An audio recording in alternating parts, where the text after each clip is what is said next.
at ourselves.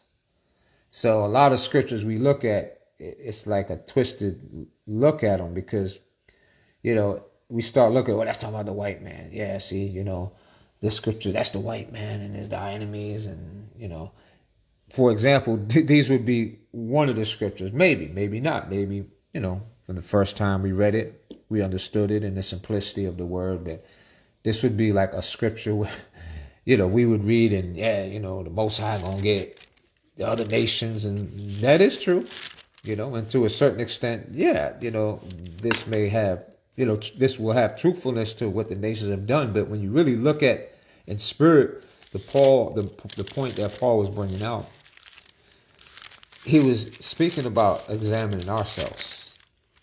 Okay, so let's get that, make the point. So this is Galatians, right?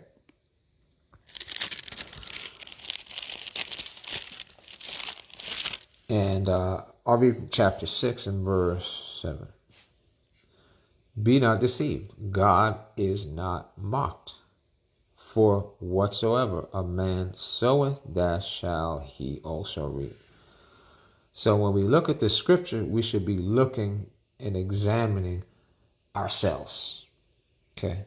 Like I said, personally, I remember I would read scriptures like this would be like one of the scriptures you would use to, to show how, the other nations put us into captivity. So they're going to reap what they sow and they're going into captivity.